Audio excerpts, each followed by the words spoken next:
थोड़ा सा तो डिस्कस कर लिया था।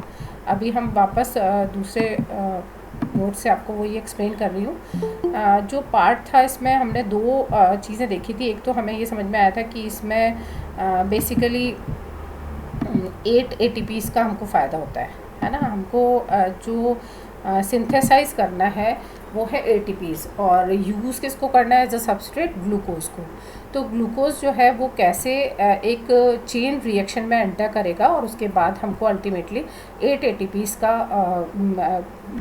मिलेंगे। यील्ड जो है वो 8 ATPs की होगी, और उससे फ़ायदा ये है कि उस ATPs को हम आगे की जो हमारी रिएक्शन है ग्लूकोज के बाकी हाफ जो ऑक्सीडेशन और होना है उसके लिए भी एनर्जी के तौर पे हम यूज़ कर पाएंगे।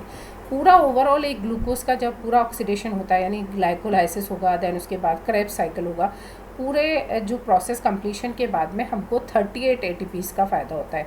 यानी एक ग्लूकोज के मॉलिक्यूल के ब्रेकडाउन से हमको 38 ATPs मिलता है। तो अब आप हमको ये ध्यान रखना है कि किस प्रोसेस में हमको कहाँ पर ATPs का फॉर्मेशन हो रहा है। अब ये ज़रूरी नहीं है कि ATPs हमको ATP की फॉर्म में ही मिले, हमको NADPH2 के फॉर्म में भी जो है एनर्जी सबस्ट्रेट जो आपने NAD कोएंजाइम पढ़ा हुआ है, तो उसके फॉर्म में भी हमको जो एनर्जी है वो मिलती है। तो जो प्रोसेस हम ग्लाइकोलाइसिस का पहले पढ़ चुके हैं ऑलरेडी, उसको मैं और सिंप्लीफाई वे में आपको बताना चाह रही हूँ कि देखो हमने जो 10 स्टेप्स पढ़ा था, तो ये 10 स्टेप्स मैंने यहाँ मार्क किए हैं आपके लिए।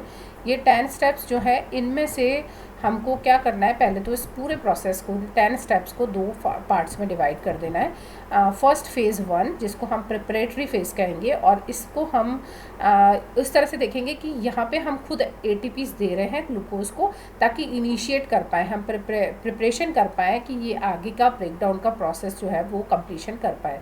तो हमने यहाँ पे ग्लूकोज को ग्लूकोज 6 फॉस्फेट में, यानी कि ग्लूकोज मॉलिक्यूल के पास 6 कार्बन पे हमको फॉस्फेट लगाना है।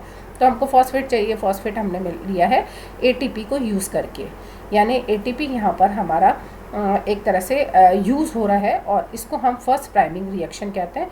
और उसके बाद ग्लूकोज से जो ग्लूकोज 6 फॉस्फेट बनने के लिए जो एंजाइम हमको रिक्वायर्ड होता है दैट इज़ हेक्सोकाइनेज। फिर सेकंड स्टेप जो था जिसमें ग्लूकोज 6 फॉस्फेट से हमने फ्रक्टोज 6 फॉस्फेट बनाया। आपको पता है दोनों आइसोमरेज एंजाइम की प्रेजेंस में एक दूसरे को, बस स्ट्रक्चरल चेंज यहाँ पर एक हुआ है, और ये एक सिंपल सा प्रोसेस है। और फ्रक्टोज 6 फॉस्फेट में जब हम इसे कन्वर्ट करते हैं तो ये जो है ये एक अनस्टेबल कंपाउंड की तरह से यहाँ पे काम कर रहा है, जो कि तुरंत ही फ्रक्टोज 6 फॉस्फेट में कन्वर्ट हो गया। जैसे ही फ्रक्टोज 6 फॉस्फेट बनेगा, वापस से हमको सेम रिएक्शन जो हमने यहाँ पर की है फॉस्फोराइलेशन की, वो उसको फिर हमको काइनेज एंजाइम की प्रेजेंस में फिर से सेम रिएक्शन को परफॉर्म करना है, जिसमें फिर फ्रक्टोज के फर्स्ट कार्बन पे और 6 कार्बन पे 2 फॉस्फेट ग्रुप्स जुड़ जाएंगे, इसलिए ये हो जाएगा डाइफॉस्फेट, फ्रक्टोज 1,6 डाइफॉस्फेट। और यहाँ पे फिर से हमको एक ATP यूज़ करना है, और this is called second priming reaction. और यहाँ तक आते आते हमारी जो 3 स्टेप्स कंप्लीट हुई हैं, ये हमारा प्रिपरेटरी फेज़ हो गया, यानी फेज़ 1। उसके बाद जो मेन जो एक मेजर स्टेप यहाँ पर होगा दैट इज़ फ्रक्टोज 1,6 डाइफॉस्फेट जो फॉर्म किया है हमने, जो कि 6 कार्बन कंपाउंड है, उसको हमको एल्डोज की प्रेजेंस के अंदर तोड़ना है 3-3 कार्बन वाले 2 कंपाउंड्स के अंदर। और ये है हमारे 5 फॉस्फोग्लिसरॉल्डिहाइड एंड डाईहाइड्रोक्सी एसीटोन फॉस्फेट में, जो कि जिसके बारे में मैंने आपको कहा था कि ये जो है अनस्टेबल होता है और फॉर्म होता है और इमीडिएटली कन्वर्ट हो जाता है आइसोमरेज की प्रेजेंस में, यानी कि केवल स्ट्रक्चरल चेंज करके अपने अंदर वापस से हमको 3 फॉस्फोग्लिसरॉल्डिहाइड का के 2 मॉलिक्यूल्स मिल जाते हैं, क्योंकि ये जो है एक फ्रैक्शन ऑफ सेकेंड्स के लिए फॉर्म होता है and then convert into again phosphoglyceraldehyde. ठीक है, अब हमारा जो यहाँ से जो भी स्टेप शुरू होंगे इसको हम कहते हैं पे ऑफ फेज़। पे ऑफ फेज़ यानी कि वाकई में हमको यहाँ पर ATPs जो है वो मिलेगी यील्ड की फॉर्म में, अभी तक हमने यूज़ की थी।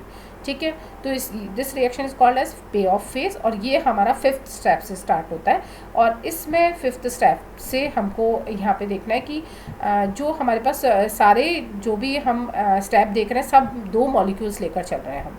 ठीक है, तो अब जो भी हमको यील्ड मिलती है वो सब मल्टीप्लाई हो जाएगी 2 से, यानी कि यहाँ पर जैसे कि 3 फॉस्फोग्लिसरॉल्डिहाइड जो है ये डिहाइड्रोजिनेज एंजाइम की प्रेजेंस में बनाता है 1,3 डाईफॉस्फोग्लिसरेट, और इस प्रोसेस में हमको मिल रहा है NADPH, यानी NAD प्लस जो था वो एक हाइड्रोजन के साथ जुड़कर NADH बनाता है। और ये जो पे ऑफ फेस के अकॉर्डिंग अब हम इसको डबल कर सकते हैं, यानी कि एक की जगह यहाँ पर हमको 2 मिले हैं NADH, ठीक है। और अब आपको ये पता है कि NADH जो है वो हमको एक NADH से 3 ATPs मिलता है, तो टोटल मिला के हमको कितने ATPs मिल गए? 6 ATPs मिलेंगे। लेकिन कब मिलेंगे? जब हम इसको ETS में भेजेंगे, इलेक्ट्रॉन ट्रांसपोर्ट सिस्टम में। डायरेक्टली हमको नहीं मिल रहा है, समझे आप? तो डायरेक्टली जब मिलते हैं हमको ATPs तो उसको हम कहते हैं सबस्ट्रेट लेवल ऑक्सीडेशन, है ना, या फॉस्फोराइलेशन, जिसमें डायरेक्ट ATPs का फॉर्मेशन होता है। लेकिन अगर मान लो NADPH2 मिलता है, FADH2 मिलता है, तो उसको फिर हमको ETS में भेजना पड़ता है, जो अभी हम आगे पढ़ने वाले हैं, ठीक है। अब ये प्रोसेस जो है ये आगे बढ़ेगा। 6 पॉइंट जो है उसमें 1,3 डाईफॉस्फोग्लिसरेट जो है वो फिर से कन्वर्ट हो जाता है 3 फॉस्फोग्लिसरेट में, 3 फॉस्फोग्लिसरिक एसिड में, और यहाँ पे डायरेक्टली हमको फिर से ATPs मिलते हैं, यानी सबस्ट्रेट लेवल फॉस्फोराइलेशन हुआ है यहाँ पर, और डायरेक्ट हमको ATPs के मॉलिक्यूल ही मिलेंगे, जिनकी भी नंबर 2 हो जाएगी। यानी कि एक मिलना था तो 2 मॉलिक्यूल हैं, क्योंकि ये तो हमें 2 ATPs का फ़ायदा हो गया। This is the step where actually हमको ATPs का फॉर्मेशन दिखाई दे रहा है। तो this is the first reaction जहाँ पर ATP फॉर्म हो रहा है, जिसको हम कहते हैं फर्स्ट ATP फॉर्मिंग रिएक्शन, ठीक है। तो ये 6 स्टेप है ना। फिर उसके बाद जो 3 फॉस्फोग्लिसरिक एसिड बना था ये 2 फॉस्फोग्लिसरिक एसिड में कन्वर्ट हो गया इन प्रेजेंस ऑफ एंजाइम म्यूटेज, और ये म्यूटेज एंजाइम जो है ये म्यूचुअल चेंज को शो कर रहा है ना। तो ये इस स्टेप को जनरली हम एक कनेक्टिंग स्टेप की तरह से देखते हैं। और 2 फॉस्फोग्लिसरिक एसिड जो है फिर इनोलेज की प्रेजेंस में फॉस्फोइनॉल पायरुविक एसिड बनाता है, और ये जो स्टेप है जो ये 9th स्टेप जो है जिसमें कि 2 फॉस्फोइनॉल पायरुविक एसिड का फॉर्मेशन हुआ है, इसके बाद से पायरुविक एसिड बनने तक की जो रिएक्शन है उसमें फिर से हमको ATPs का फ़ायदा होता है, और इसको हम कहते हैं सेकेंड ATP फॉर्मिंग रिएक्शन। तो ओवरऑल 10 स्टेप्स के अंदर अब इसका कोई शॉर्टकट नहीं है, क्योंकि हमको ये 10 स्टेप लर्न ही करनी पड़ेंगी। और कौन सी स्टेप है बस आप ये ध्यान रख लीजिए कि जैसे ATPs का फॉर्मेशन कहाँ पर हो रहा है, तो 6-7 के बीच में हो रहा है, और इधर आपका 9th और 10th के बीच में हो रहा है। लेकिन स्टेप में जो सबस्ट्रेट बन रहे हैं उनके लिए वो तो आपको लर्न करने ही पड़ेंगे।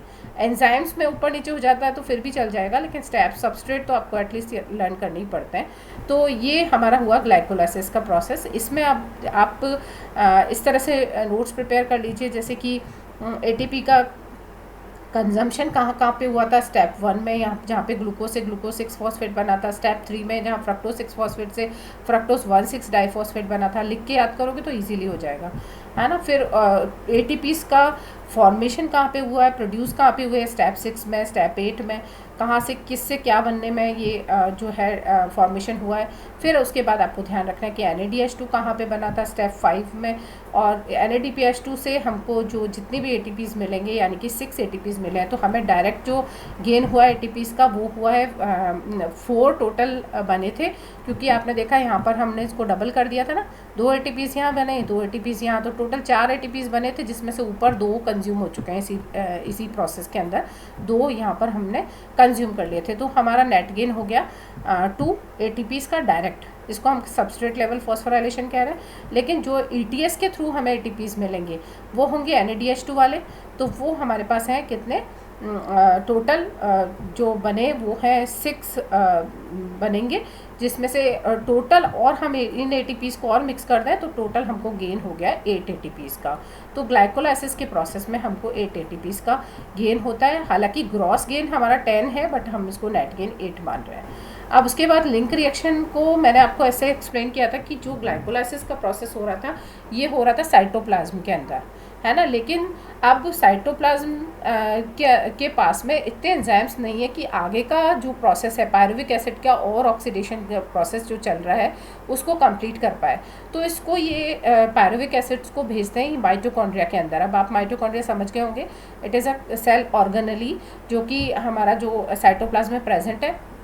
इस सेल ऑर्गेनेली तक ले जाने के लिए एक लिंक रिएक्शन होती है, that is actually oxidative decarboxylation process. और इसमें ये जो पायरुविक एसिड ग्लाइकोलाइसिस का एंड प्रोडक्ट है उसको फिर कन्वर्ट किया जाता है एसिटाइल कोएंजाइम ए में। तो ये जो रिएक्शन है ये कहाँ पर होती है ये ध्यान रखना है हमको। ये रिएक्शन देखो, पहले तो ये रिएक्शन है किस किस के बीच में, क्या लिंक कर रही है ये ग्लाइकोलाइसिस को लिंक करेगी क्रेब्स साइकिल से। क्रेब्स साइकिल का नाम दूसरा है सिट्रिक एसिड साइकिल, तो एक ही बात है। तो ये ग्लाइकोलाइसिस को क्रेब्स साइकिल से कनेक्ट करने वाली लिंक रिएक्शन है। और कहाँ पर हो रही है ये होती है माइटोकॉन्ड्रिया के मैट्रिक्स के अंदर। समझे आप, माइटोकॉन्ड्रिया का मैट्रिक्स कहाँ पर है?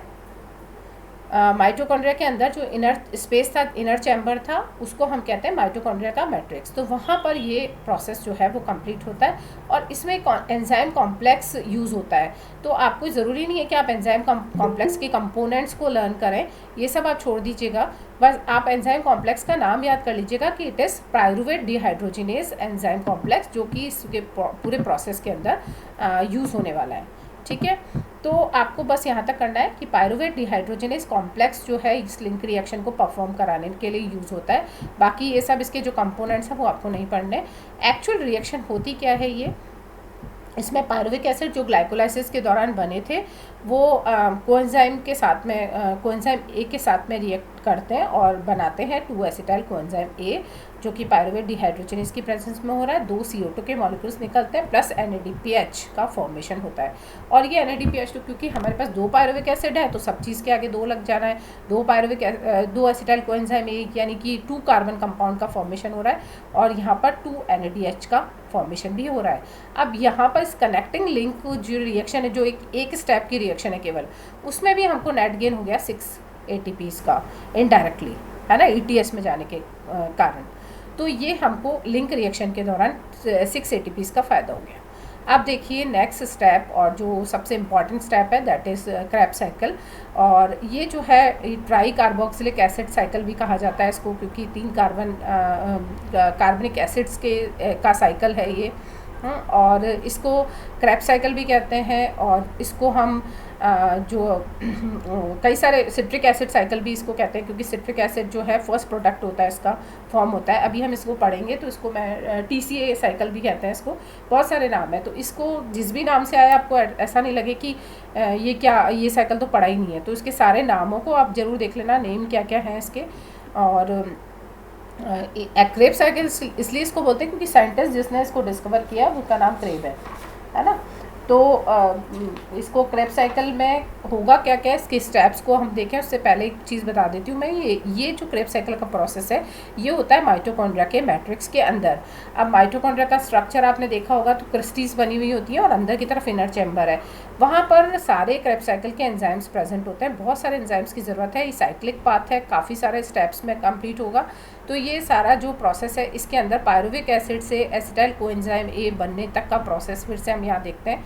This is the actually Krebs cycle, जिसको मैं बिल्कुल सिंप्लीफाई करके आपको बता रही हूँ यहाँ पर ताकि आपको याद हो जाए। अभी तक हमने क्या प्रोसेस पढ़ा है बच्चों, ग्लाइकोलाइसिस में ग्लूकोज जो है वो पायरुविक एसिड में चेंज हो चुका है, यानी ग्लाइकोलाइसिस का स्टेप कंप्लीट हो गया और यहाँ पे 8 ATPs मिल जाएंगे हमको। फिर हमने पायरुविक एसिड के जो 2 मॉलिक्यूल मिले थे उनको हमने एसिटाइल कोएंजाइम ए में कन्वर्ट कर दिया। इसको हमने ऑक्सीडेटिव डिकार्बोक्सिलेशन कहा था और इसमें हमको फिर से NADH2 का फॉर्मेशन दिखाई दिया, यानी 6 ATPs हमको यहाँ मिल गए। इन 6 ATPs को मैंने यहाँ मेंशन किया हुआ है सेंटर में। 6 ATPs मतलब कि 3-3 के ग्रुप में। तो मैंने अभी सिंगल ही रखा है इसको एक पायरुविक एसिड के हिसाब से, तो इसलिए 3 लिखा है यहाँ पर। ठीक, एंड में हम इसको सारे को डबल कर देंगे। अब हमारे को मिल गया acetyl coenzyme A. Acetyl coenzyme A जैसे ही जो है मैट्रिक्स के अंदर आता है, एंटर करता है, ये क्या करता है, पहले से प्रेजेंट ऑक्सैलो एसिटिक एसिड के साथ में जो कि 4 कार्बन कंपाउंड है उसके साथ में 2 कार्बन वाला एसिटाइल कोएंजाइम ए कंडेंस होके यानी मिलकर क्या बनाता है, सिट्रेट सिंथेटेज की प्रेजेंस में सिट्रिक एसिड का फॉर्मेशन करता है। This is the first step जो क्रेब साइकिल में बना है, फर्स्ट प्रोडक्ट है ये, और इसीलिए इसका नाम सिट्रिक एसिड साइकिल भी रखा है। और ये जो है देखो आप सीधे सीधे आपको दिख रहा है 2 carbon compound plus 4 carbon compound, यानी यहाँ पे 6 कार्बन वाला सिट्रिक एसिड फॉर्म हो गया है। ये सिट्रिक एसिड जो है फिर अनस्टेबल कंपाउंड है, इसलिए इसको इमीडिएटली ये एकोनिटेज एंजाइम की प्रेजेंस में सिस एकोनिटिक एसिड में कन्वर्ट हो जाता है और इस प्रोसेस में एक वाटर मॉलिक्यूल जो है वो रिलीज़ होता है। अब देखो इंटरेस्टिंगली आप देखना, एक वाटर मॉलिक्यूल एंटर कर रहा है, एक बाहर निकल रहा है, एक स्टेप में एंटर कर रहा है, एक में बाहर निकल रहा है। इस तरह से आप इसको लर्न करने में आपको ईजी रहेगा। ये सिस एकोनेटिक एसिड भी जो स्मॉल लाइफ स्पैन वाला होता है, यानी कि ये कन्वर्ट हो जाता है आइसोसिट्रिक एसिड में, जो भी 6 कार्बन कंपाउंड है। यानी अभी तक ये केवल अपने आप में इंटरचेंज कर रहे हैं, कुछ एंजाइम्स की प्रेजेंस में एक सबस्ट्रेट से सेकंड सबस्ट्रेट का फॉर्मेशन हो रहा है। अल्टीमेटली हमें कुछ ऐसा बेनिफिट नहीं दिखा इसका कि कोई ATPs का फॉर्मेशन हो रहा हो, लेकिन हमको जो प्रोडक्ट्स मिल रहे हैं अब मिलेंगे। देखिए फिर आइसोसिट्रिक एसिड से जब कन्वर्जन होगा किससे, आइसोसिट्रिक डिहाइड्रोजिनेस एंजाइम की प्रेजेंस में, जब ये वाटर मॉलिक्यूल एक और वापस रिलीज़ होगा यहाँ से, इस प्रोसेस के थ्रू हमको मिलता है ऑक्जेलोसक्सिनिक एसिड, और इस ऑक्जेलोसक्सिनिक एसिड बनने के दौरान हमको फिर फ़ायदा होता है NAD+ कन्वर्ट होता है NADH में, और ये फिर से हमको बता रहा है कि हमको 3 ATPs मिलेंगे इससे, जो मैंने यहाँ मार्क कर दिया। यानी this is the first step where हमको ATPs का फ़ायदा मिल रहा है डायरेक्टली, इनडायरेक्टली NADH के थ्रू।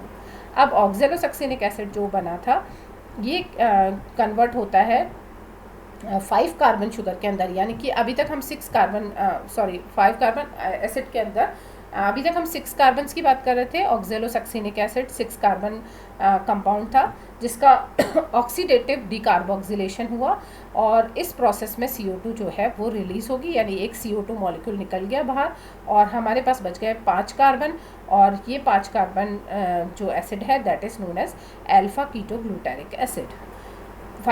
अल्फा कीटोग्लूटारिक एसिड जो है ये फिर इमीडिएटली कन्वर्ट हो जाता है ऑक्सीडेटिव डिकार्बोक्सिलेशन। अगेन वही स्टेप वापस हो रही है जो यहाँ पर 6 कार्बन से 5 कार्बन बनने के दौरान हुई थी, 5 कार्बन से वापस 4 कार्बन बनेगा यहाँ पर।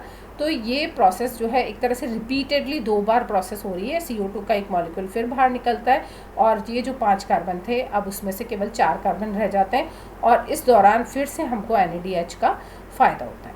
ठीक है, तो ये जो प्रोसेस है इसमें फिर हमको NADH मिले, उनको भी मैंने यहाँ 3 मेंशन कर दिया है। तो ये स्टेप जो है इसमें भी हमको NADH का फ़ायदा हुआ। और अब यहाँ पर एक और चीज़ जो हुई है वो हुई है कि जो कोएंजाइम A यहाँ पर रिलीज़ हुआ था स्टेप 1 में, यानी एसिटाइल कोएंजाइम A जो था वो जब ऑक्जेलो एसिटिक एसिड के साथ मिला था या कंबाइन हुआ था, तो इसने कोएंजाइम जो है एक रिलीज़ किया था कोएंजाइम, वो यहाँ पर आके इसके साथ में ऐड हो जाता है, और ये बन जाता है succinyl coenzyme A। Succinyl coenzyme A जो है 4 कार्बन कंपाउंड होता है, और ये फिर ये भी क्या करेगा, थोड़ी देर के लिए फॉर्म हो रहा है और फिर ये चेंज हो जाता है सक्सिनिक एसिड में, जो भी 4 कार्बन है। लेकिन इस प्रोसेस में यहाँ पर हमको सक्सिनेट थायोकाइनेज एंजाइम की प्रेजेंस में सबस्ट्रेट लेवल फॉस्फोराइलेशन दिखाई दे रहा है, यानी कि सीधे सीधे ATP या GTP हमको मिलेगा। अगर GTP मिलता है तो it is equivalent to ATP। ठीक है, तो यहाँ पे फिर हमको सबस्ट्रेट लेवल फॉस्फोराइलेशन केवल एक ही स्टेप पर दिखाई दिया है, दैट इज़ दी ये वाली स्टेप जिसमें कि succinyl coenzyme A succinic acid में कन्वर्ट होगा और GTP का फॉर्मेशन होता है, जो कि इसकी वैल्यू 1 ATP के बराबर होती है। तो ये भी यहाँ मेंशन हो गया है। नेक्स्ट सक्सिनिक एसिड जो है ये फ्यूमेरिक एसिड में कन्वर्ट होता है। ऑक्सीडेशन डिहाइड्रोजिनेशन प्रोसेस है, और इस जब भी डिहाइड्रोजिनेशन प्रोसेस होगा हमें NADH2 का या FADH2 का जो है फॉर्मेशन होगा। तो यहाँ पे FADH2 का फॉर्मेशन हो रहा है। FADH2 की वैल्यू आपको पता है 2 ATPs के बराबर होती है, जिसको यहाँ मैंने मेंशन किया हुआ है।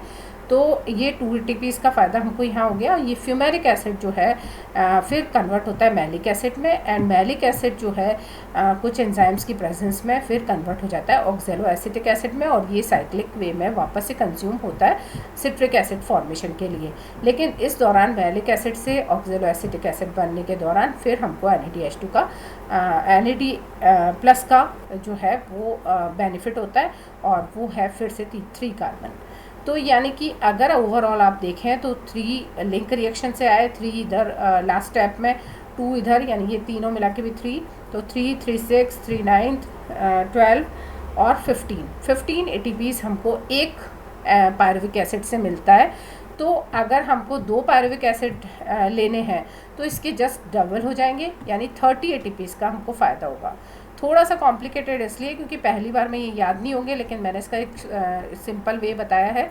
सबस्ट्रेट के जो नाम है वो आपको थोड़ा सा एक बार आप रूटीन में 1-2 बार पढ़ोगे तो याद हो जाएंगे, पर इसका एक फार्मूला है CCIO alpha K SS FMO। आप इस तरह से लिख लीजिए, यानी citric acid, cis aconitic acid, isocitric acid, oxalo acetic acid, alpha ketoglutaric acid, succinyl coenzyme A, succinic acid, fumaric acid, malic acid and oxalo acetic acid. ठीक है, तो ये पूरा प्रोसेस जो है इसको मैंने शॉर्ट फॉर्म में यहाँ पर लिखा है। आपको एंजाइम्स नहीं याद होते कोई बात नहीं, लेकिन सबस्ट्रेट तो हमको करना ही है ना, और ये भी देखना है NADH2 कहाँ का फॉर्म हो रहा है। तो देखिए फर्स्ट हमारा सिट्रिक एसिड बना था, उससे पहले लिंक रिएक्शन क्लियर हुई थी और लिंक रिएक्शन में हमको NADH2 का फॉर्मेशन दिखा था। देन दूसरी बार हमको ये जो इनको भी मैंने मेंशन कर दिया है कि 6 कार्बन तक कब तक रहे हैं, तो 6 कार्बन यहाँ तक रहा, ये 6 कार्बन कंपाउंड की फॉर्म में। फिर यहाँ पे एक डिकार्बोक्सिलेशन से एक CO2 बाहर निकल गया था, तो हमारा बच गया था अल्फा कीटोग्लूटारिक एसिड। ये अल्फा कीटोग्लूटारिक एसिड जो है यहाँ पे 5 कार्बन को शो कर रहा है, उसके बाद सब जो बाकी की जो चीज़ें सब 4 कार्बन वाली हैं। तो इसको 3 सेक्शंस में मैंने डिवाइड कर दिया है। और इसमें आप देखिए कि फर्स्ट हमारा NADH2 का फ़ायदा हमको कब हुआ था, आइसोसिट्रिक एसिड से ऑक्जेलो एसिटिक एसिड बनने में। ये देखिए, this is isocitric acid and this is ऑक्जेलो succinic acid, है ना, एसिटिक एसिड बोल दिया मैंने, बट ऑक्जेलो सक्सिनिक एसिड। तो यहाँ पे हमारा फर्स्ट NADH का फ़ायदा हमको दिखा। फिर सेकंड आपको कहाँ मिला, अल्फा कीटोग्लूटारिक एसिड से बनने में सक्सिनाइल कोएंजाइम ए। यहाँ पे हमको फिर से NADH2 का फ़ायदा हुआ, जो हमको यहीं पर दिखाई दे रहा है। This is the alpha ketoglutaric acid जो कि 5 कार्बन वाला है। This is the turning point actually, यहाँ पे इस तरफ सारे 6 वाले हैं, इधर ये 5 वाला है, उसके बाद इधर की तरफ सब 4 वाले हैं। इस तरह से आप इसको साइक्लिक वे में बनाओगे तो ईजी रहेगा आपको। तो ये सक्सिनाइल कोएंजाइम ए बनने के दौरान हमको NADH का फ़ायदा हुआ, जो मैंने आपको यहाँ पे शो कर दिया है। देन उसके बाद सक्सिनाइल कोएंजाइम ए से सक्सिनिक एसिड बनने में, यानी कि ड्यूरिंग दिस स्टेप या सक्सिनाइल कोएंजाइम ए से सक्सिनिक एसिड बनने में हमको सबस्ट्रेट लेवल GTP फॉर्मेशन मिली है यहाँ पर, और यहाँ पे एक ATP फॉर्म हुआ है। तो यहाँ पे ये देखिए आपको यहाँ पर ATP का डायरेक्ट फ़ायदा यहाँ पे दिखाई दे रहा है। फिर उसके बाद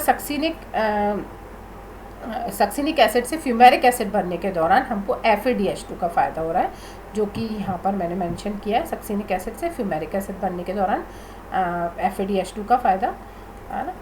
आपको जहाँ पे लग रहा है कि ATP बन रहा है, तो आपको पता है थायोकाइनेज, है ना, इस तरह हेक्सोकाइनेज, इस तरह के एंजाइम्स आएंगे, है ना। फिर डिहाइड्रोजिनेशन के जहाँ हो रहा है वाटर मॉलिक्यूल एंटर करेगा, है ना, डिकार्बोक्सिलेशन हो रहा है, CO2 रिलीज़ होगी। तो ये एंजाइम्स आप अपने अकॉर्डिंग, कुछ याद नहीं रहे नाम, तो सबस्ट्रेट का नाम प्लस उसके आगे डिकार्बोक्सिलेशन, ऑक्सीडेशन ऐसे लगा दीजिएगा, तो वो कोई मेंशन इतना मेजर इशू नहीं है। नेक्स्ट वी कम टू भाई हमारा मैलिक एसिड से ऑक्जेलो एसिटिक एसिड बनने के दौरान, यानी मैलिक एसिड से ऑक्जेलो एसिटिक एसिड बनने के दौरान फिर हमको एक NADH2 का फ़ायदा हुआ था, NADH का फ़ायदा हुआ था। तो इस तरह से ये फार्मूला जो है ये आपको लर्न करना पड़ेगा, CCIO alpha K SS FMO। तो इसके थ्रू आपको ये क्रैब साइकिल ईजीली लर्न हो जाएगा। हालांकि सबस्ट्रेट तो आपको जब पढ़ोगे आप, तो आपको लर्न उतनी अच्छे से होंगे। इसको अपने हिसाब से आप बना के फिर आप लर्न करना, तो ज़्यादा अच्छे से हो जाएगा। अच्छा, अब कुल मिला के हमको फ़ायदा कितना हुआ इसमें, यील्ड क्या मिला हमको 30 ATPs का, क्योंकि 50 आपको मैंने कैलकुलेट करके बताया है। 50 को आपने जस्ट डबल करा है, क्योंकि 2 पायरुविक एसिड थे हमारे पास में, एक साइकिल के दौरान 1 पायरुविक एसिड कंज्यूम हुआ है हमारा, और 2 पायरुविक एसिड जब कंज्यूम हो गए तो हमको 30 ATPs का फ़ायदा होता है। तो ओवरऑल हमको ग्लाइकोलाइसिस वाले को भी ऐड करें अगर हम, तो पूरा रेस्पिरेशन का प्रोसेस में ग्लूकोज से जो हमको फ़ायदा हुआ है बच्चों, वो कितना है देखो। ग्लाइकोलाइसिस के दौरान फिर से अब देख लेते हैं, आपको लर्न भी हो गया होगा कि 4 ATPs हमको डायरेक्ट मिले थे, है ना, और जो 6 ATPs हमको ETS के थ्रू मिले, यानी NADH2 के थ्रू मिले इनडायरेक्टली। ग्रॉस हमको 10 मिले थे, जिसमें से हमने 2 कंज्यूम कर लिए थे, टोटल 8 बचे हमारे पास में नेट गेन। लिंक रिएक्शन में हमको 6 ATPs मिले, ठीक है। अब क्रेब्स साइकिल में क्या हुआ, क्रेब्स साइकिल के अंदर हमको सबस्ट्रेट लेवल पे तो केवल 2 GTP मिले, यानी 2 ATPs मिले, और बाकी हमको ETS के थ्रू मिले 18 ATPs, और 2 FADH2 से, यानी 4 ATPs हमको FADH2 से मिले ओवरऑल। तो हमको 22 यहाँ मिल गए प्लस 2, यानी 24 ATPs मिले हैं, और प्लस 8 हमने जो अगर आप ATPs को इसको पूरा ओवरऑल आप ऐड करेंगे, ये वाले लिंक रिएक्शन को भी ऐड करेंगे, तो आपको मिल जाएंगे 30। यानी लिंक रिएक्शन को आपने अलग रखा हुआ है तो आपको 24 का ATPs का फ़ायदा क्रेब्स साइकिल के अंदर हुआ है, और अगर लिंक रिएक्शन को इसी के साथ ऐड करोगे आप तो आपको 30 ATPs का फ़ायदा होगा, जो कि अभी मैंने डायग्राम में आपको बताया था, है ना। फिर 30 ATPs प्लस ग्लाइकोलाइसिस वाले को भी छोड़ना थोड़ी है हमको, तो वो भी हमको अगर ऐड कर लिया हमने तो 8 + 6 + 24 यानी 38 ATPs का हमको ओवरऑल बेनिफिट होता है ना, ये ग्लूकोज से हमको 38 ATPs मिलता है। ठीक है, अब यहाँ तक हो गया हमारा प्रोसेस रेस्पिरेशन का कंप्लीट। अब बात आती है कि what about electron transport system. तो ये इलेक्ट्रॉन ट्रांसपोर्ट सिस्टम पढ़ें उससे पहले हम एक और पाथ पढ़ते हैं, वो कहलाता है पेंटोस फॉस्फेट साइकिल। वो पाथवे क्या है कि अगर मान लीजिए कि ये पूरा जो 3 स्टेप में हमने इसका रामायण पढ़ी, यानी ग्लाइकोलाइसिस पढ़ा, देन लिंक रिएक्शन पढ़ी है, एंड उसके बाद हमने क्रेब्स साइकिल पढ़ा, और हमको 38 ATPs का फ़ायदा हो रहा है, और इसमें हमको और कोई बेनिफिट नहीं है क्योंकि सब कुछ साइक्लिक वे में चल रहा है, वही सबस्ट्रेट बन रहे हैं, इंटरचेंज हो रहे हैं। अगर हमको कोई सबस्ट्रेट यूज़फुल लग रहा है, मतलब ऐसा लग रहा है कि इंटरमीडिएट सबस्ट्रेट को हम कहीं और यूज़ कर सकते हैं, तो हम ऐसे पाथवे, ऐसी मैकेनिज़्म को ढूंढना चाहते हैं जिसमें कि इन तीनों स्टेप्स को स्किप करके एक कंबाइंड स्टेप बना दिया जाए, है ना। कंबाइंडली हम एक प्रोसेस कर लें जिसके थ्रू ग्लूकोज जो है उसको हम कन्वर्ट करें और करीब करीब इक्वलेंट एनर्जी हमको मिल जाए, यानी हमको फ़ायदा तो 38 ATPs के आसपास ही होना चाहिए। तो एक अल्टरनेट पाथवे ढूंढा जो कि सेल्स में होता है, that is known as pentose phosphate cycle.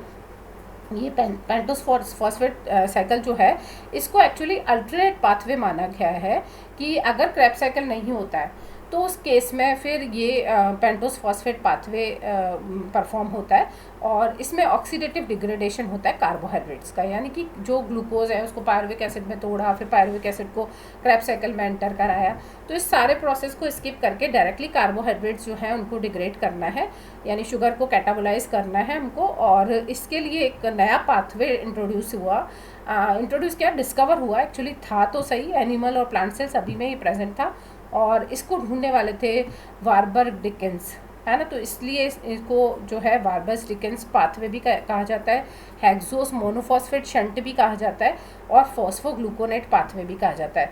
तो एक बार एग्जाम में आ गया था, मैंने पढ़ाया पेंटोस फॉस्फेट पाथवे, और एग्जाम में आ गया हेक्सोस मोनोफॉस्फेट शंट को एक्सप्लेन करो, तो कंफ्यूज हो गए बच्चे कि भाई ये तो नाम हमें समझ में नहीं आया था। तो इसलिए ध्यान रखिए कि इनके नाम ज़रूर आप ध्यान रख लीजिएगा कि किसी भी नाम से अगर आता है तो आपको पता हो कि भाई हमको लिखना क्या है पाथवे। ठीक है, ये जो पेंटोस फॉस्फेट पाथवे है इसको इसलिए अल्टरनेट पाथवे माना जाता है क्योंकि ये 6 कार्बन 5 कार्बन दोनों तरह की शुगर्स जो हैं उनको डिग्रेड कर सकता है।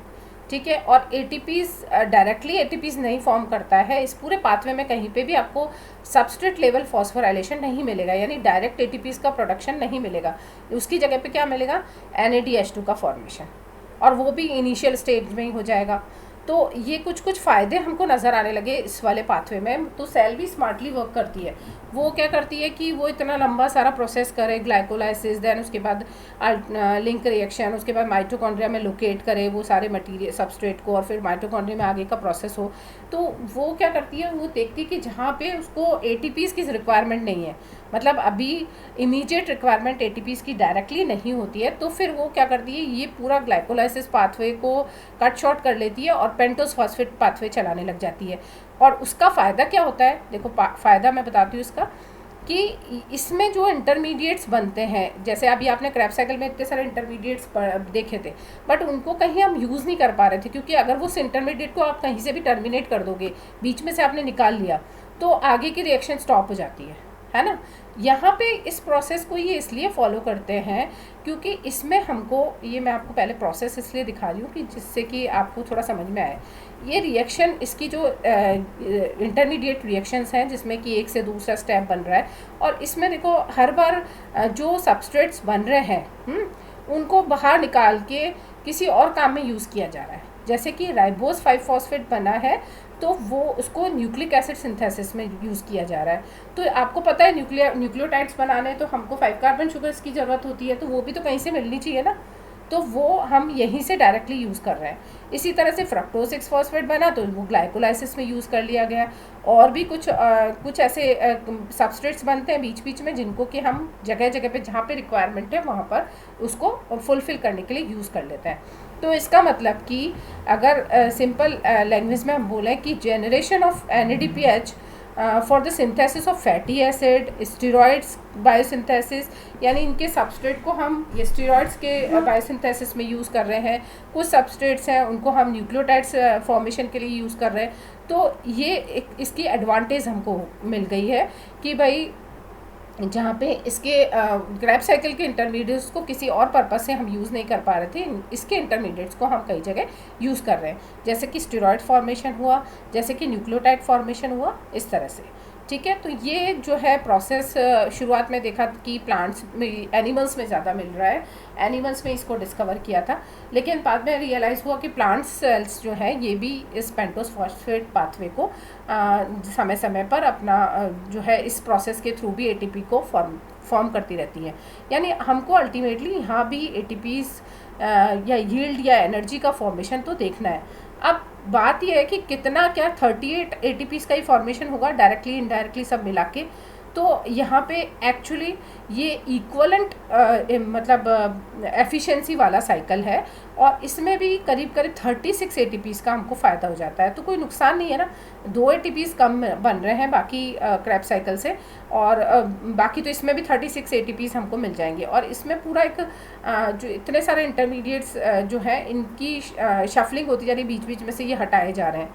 ठीक है, तो इसमें enzyme for this cycle present in the cytoplasm. दूसरी बात, एक खास बात ये है कि भाई हमको वहाँ पे क्या करना पड़ रहा था, साइट चेंज करनी पड़ रही थी। ग्लाइकोलाइसिस साइटोप्लाज्म में हो रहा था, फिर क्रेब साइकिल माइटोकॉन्ड्रिया के अंदर हो रहा था। तो यहाँ पे सारा प्रोसेस जो है, सारी स्टेप्स जो है साइटोप्लाज्म में ही हो जाती हैं, यहाँ पे माइटोकॉन्ड्रिया की ज़रूरत नहीं पड़ रही है। ठीक है, और ग्लाइकोलाइसिस का प्रोसेस पूरा स्किप हो जाता है। कोई ग्लाइकोलाइसिस में हमने किया क्या था, ग्लूकोज को ब्रेक करके पायरुविक एसिड में कन्वर्ट किया था। यहाँ पे हमें कुछ ऐसा नहीं करना पड़ रहा, क्योंकि जो पूरा प्रोसेस है वो इमीडिएटली ग्लूकोज से स्टार्ट हो रहा है और पूरा कंक्लूड करके आपको एंड प्रोडक्ट की फॉर्म में ATPs मिल जाएंगे। ग्लाइकोलाइसिस की बिल्कुल यहाँ पे ज़रूरत नहीं है, ब्रेक डाउन की बिल्कुल ज़रूरत नहीं है। ठीक है, इसको हम डायरेक्ट ऑक्सीडेशन पाथवे इसलिए कहते हैं क्योंकि इसमें ग्लाइकोलाइसिस को पूरी तरह स्किप कर रहे हैं हम। ठीक है, pentose phosphate pathway has 2 phases. इसमें भी हमको 2 फेजेस, जैसे हमने वहाँ पे पूरा रेस्पिरेशन का प्रोसेस को हम देखें तो हमने ग्लाइकोलाइसिस फेज़ करी थी, फिर लिंक रिएक्शन बनाई थी, फिर उसके बाद क्रेब साइकिल फेज़ बनाई थी। एक तरह से 3 स्टेप्स में इसको कंप्लीट किया था। यहाँ पे हमको 2 फेजेस दिख रही है। फर्स्ट इज़ ऑक्सीडेटिव फेज़ और दूसरी है नॉन ऑक्सीडेटिव फेज़, यानी ऑक्सीजन की प्रेजेंस और एब्सेंस के अकॉर्डिंग। अब देखो, पहले मैं इसको डिटेल में इसलिए बता रही हूँ दोनों फेजेस को, ताकि आपको जब समराइज़ करें तो आपको समझ में आ जाए ये कैसे होगा। फर्स्ट हम ऑक्सीडेटिव फेज़ की बात करते हैं।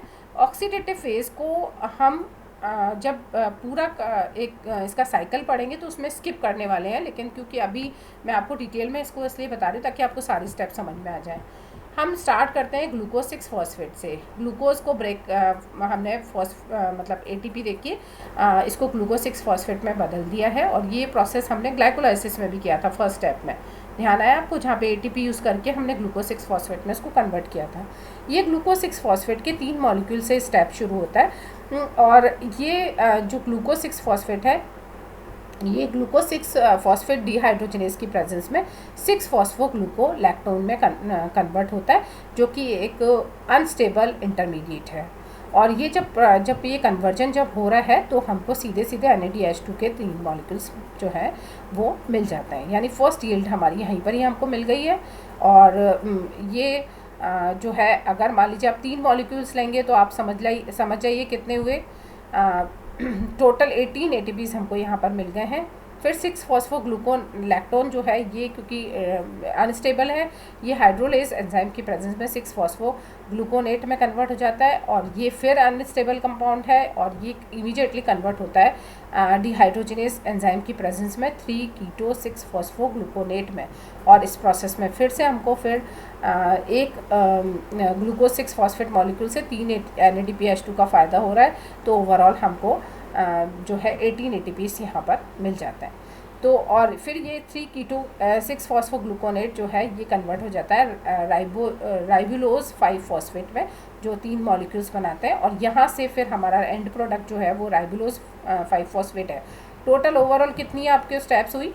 फर्स्ट स्टेप है ना, इसको तो हम ज़्यादा मेंशन नहीं करते, यहीं से इसको इनिशिएट मानते हैं। से ग्लूकोज 6-फॉस्फेट से 6-फॉस्फोग्लूकोनेट बनना, 6-फॉस्फोग्लूकोनेट से हमारे को 3-कीटो-6-फॉस्फोग्लूकोनेट का फॉर्मेशन। इस 2 स्टेप्स में हमको इफ़ 6 मॉलिक्यूल ऑफ ग्लूकोज 6-फॉस्फेट अगर हम यूज़ करते हैं तो हमको ओवरऑल कितना फ़ायदा हो रहा है? 6 NADPH2 बनते हैं हमारे को फर्स्ट स्टेप में, जिसमें कि हमको टोटल ATPs का यील्ड अगर हम देखें कैलकुलेट करें तो 18 है। अगर थर्ड स्टेप के अंदर यानी ये वाली जो स्टेप थी उसमें हम कैलकुलेट करें तो फिर हमको थर्ड स्टेप में फिर हमको 18 ATPs का जो है फॉर्मेशन यहाँ पे देखने को मिल रहा है। यानी कि अगर हम ले रहे हैं 6 मॉलिक्यूल्स, हमने यहाँ पर स्टार्ट किया था कितने से? 3 से। 3 की जगह अगर हम 6 मॉलिक्यूल्स लेते हैं तो हमें 18 करके 36 ATPs का फ़ायदा हो जाता है। कौन से फेज़ के अंदर? ऑक्सीडेटिव फेज़ के अंदर। ठीक है, अब जब हम ऑक्सीडेटिव फेज़ को ओवरऑल जब देखते हैं ना तो हम ये सारी स्टेप्स को कट शॉर्ट कर देते हैं। हम सीधे लेते हैं ग्लूकोज 6-फॉस्फेट बनता है 6-फॉस्फोग्लूकोनेट और उससे सीधे बना देते हैं राइबुलोज 5-फॉस्फेट। ये स्टेप्स को हम बीच में शो नहीं करेंगे जब हम ओवरऑल रिएक्शन बताएंगे। ठीक है, अब हम आ जाते हैं किस पर? ये और देख लीजिए आपकी 36 ATPs तो यहीं पे मिल गए। पूरा ग्लाइकोलाइसिस क्रेब्स अल्कोहल दोनों को मिलाया था आपने तो 38 ATPs मिले थे। ठीक है, तो फिर अब हम आ जाते हैं नॉन ऑक्सीडेटिव पाथवे की तरफ। जो हमारा एंड प्रोडक्ट था वो है ribulose five phosphate during the oxidative phase, है ना, ये एंड प्रोडक्ट था हमारा। ये एंड प्रोडक्ट जो है ये क्या करता है? सिर्फ अपनी रीअरेंजमेंट्स करता है, यानी अपने आप को चेंज करता रहता है। 5 कार्बन से 6 कार्बन, 6 से 4 carbon sugar, 4 carbon substrate, 4 carbon से 7 कार्बन सबस्ट्रेट में इंटर कन्वर्ट करता रहता है। और इसका काम होता है कि सबस्ट्रेट प्रोवाइड करना जहाँ जहाँ रिक्वायरमेंट है ना। तो ये किस तरह से इंटर कन्वर्ट हो रहा है? राइबुलोज 5-फॉस्फेट जो है एपीमेरेज एंजाइम की प्रेजेंस में 2 5-5 कार्बन वाले कंपाउंड, ये खुद भी 5 कार्बन वाला है ना, तो ये 2 5-5 कार्बन वाले शुगर्स को बनाता है। That is xylose five phosphate and ribulose five phosphate. Ribulose 5 ये राइबुलोज 5-फॉस्फेट था, ये है राइबोज 5-फॉस्फेट, ध्यान रखना। तो ये राइबोज 5-फॉस्फेट जो है इसको न्यूक्लिक एसिड सिंथेसिस में जाना है तो इसको निकाल दिया है यहाँ से इसने। अगर इनकेस इसको यहाँ पे यूटिलाइजेशंस का नहीं है उस केस में ये राइबोज 5-फॉस्फेट जो है जाइलोज 5-फॉस्फेट के साथ वापस से कंबाइन होगा, है ना, ट्रांसकीटोलेज एंजाइम की प्रेजेंस में।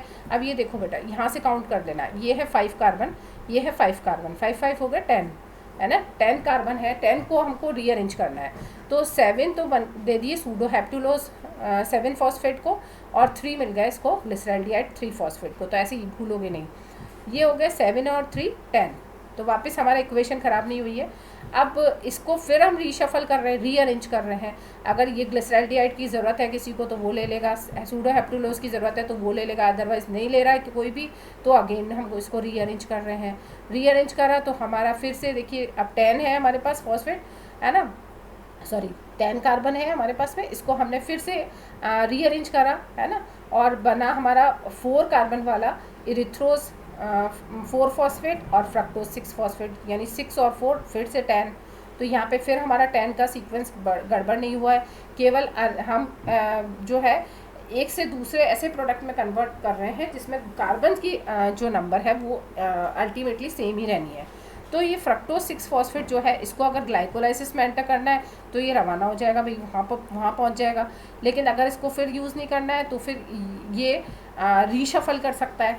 लेकिन अभी क्या, अगर मान लो फ्रक्टोज 6-फॉस्फेट जो है उसको जनरली ग्लाइकोलाइसिस के दौरान यूज़ किया जाता है, कहीं ना कहीं सबस्ट्रेट को यूज़ कर लिया जाता है, तो अल्टीमेटली क्या हो रहा है, इरिथ्रोज 4-फॉस्फेट जो बचा हुआ है ये ये जो है अगर इसको इस तरह से मैंने इसलिए लिखा है क्योंकि फ्रक्टोज 6 फॉस्फेट हमने दूसरी जगह से लिया है ना। इसको हमने क्या किया है, इरिथ्रोज 4 फॉस्फेट जो है, ये जो इनके एंड प्रोडक्ट्स बचे हुए थे, मान लो राइबोलोज को इसने ले लिया है, उसके इसकी बात कर रहे हैं हम, राइबोज को ले लिया है, तो जाइलोज हमारे पास फालतू बचा हुआ है, तो ये जाइलोज जो है फिर रीअरेंज हो जाएगा इस इरिथ्रोज के साथ में। तो अब क्या हुआ, जाइलोज के पास 5 कार्बन है, इरिथ्रोज के पास 4 कार्बन है, तो 9 कार्बन कितने हो गए, 5 और 4 9। तो 9 को फिर रीअरेंज कर दो आप और बना लो fructose 6 phosphate and glyceraldehyde 3 phosphate, तो फिर 6 और 3 9, है ना। ग्लिसरॉल्डिहाइड को अगर यूज़ कर लिया जाएगा ग्लाइकोलाइसिस के दौरान तो फिर ये बचेगा फ्रक्टोज, और ये फ्रक्टोज 6 फॉस्फेट को या तो कन्वर्ट करके ग्लूकोज 6 फॉस्फेट में वापस ग्लाइकोलाइसिस में भेज दिया जाएगा, और नहीं तो फिर इसको अगेन राइबोलोज बनाने में यूज़ कर लिया जाएगा। तो एक कॉम्प्लिकेटेड से ये इक्वेशन है, ज़्यादा दिमाग नहीं लगाना है इसमें हमको, जस्ट टू आपको एक्सप्लेन करना है कि हर लेवल पे जो सबस्ट्रेट बन रहा है वो एंटर कर रहा है किसी ना किसी रिएक्शन के अंदर। अगर हम इसको पेंटोज फॉस्फेट पाथवे को इन दोनों रिएक्शंस को मर्ज करके सिंपल वे में लिखें तो वो है ये। एग्ज़ाम में आप इतना भी लिखाओगे तो पूरा आपको समझ में आ जाएगा। सारी स्टेप्स को हमने कट शॉर्ट कर दिया है। ये हमारी ऑक्सीडेटिव स्टेप्स थी जो कि हमने 3-4 स्टेप्स में पढ़ी थी। तो देखिए ग्लूकोज 6 फॉस्फेट से हमने शुरू किया था। फर्स्ट स्टेप में डिहाइड्रोजनेज की प्रेजेंस में 6 फॉस्फोग्लूकोनिक एसिड बनाया था, यानी ग्लूकोनेट बनाया था, और फिर हमको NADH2 मिल गए थे, और लास्ट एंड प्रोडक्ट्स इसका बना था राइबोलोज 5 फॉस्फेट। यानी यहाँ पे हमारा 3 स्टेप के अंदर कंप्लीट हो गया ऑक्सीडेटिव साइकिल। ऑक्सीडेटिव साइकिल से फिर हमारा नॉन ऑक्सीडेटिव साइकिल की तरफ हम चलते हैं। तो हमें जो ये स्टेप्स हमने यहाँ पर पढ़ी हैं सारी, इन इंटरमीडिएट स्टेप्स को स्किप करते हुए, केवल इनके नाम लिखते हुए, हम इनको इंटर कन्वर्जन इस तरह से समझाते हुए राइबोज जाइलोज दोनों को कंबाइन करा, ग्लिसरॉल्डिहाइड सूडोहेप्टुलोज ये बने थे। बस इनका नंबर और कार्बन की नंबर देखते जाना, 7 + 3 10, 5 + 5 10। फिर यहाँ पे ग्लिसरॉल्डिहाइड जो है ये वापस रिकम्बाइन करके रीअरेंज हुए हैं फ्रक्टोज 6 फॉस्फेट, यानी 6 + 4 10। फिर एरिथ्रोज अगर बाहर निकल गया और जाइलोज के साथ कंबाइन किया तो 9 को रीअरेंज करा तो ग्लिसरॉल्डिहाइड अगेन 3 वाला फिर अलग हो गया, 6 कार्बन बचा फ्रक्टोज 6 फॉस्फेट जो कि कन्वर्ट हो गया ग्लूकोज 6 फॉस्फेट में। तो ये सिंपल वे है जिसमें आप पेंटोज फॉस्फेट पाथवे को समझ सकते हैं।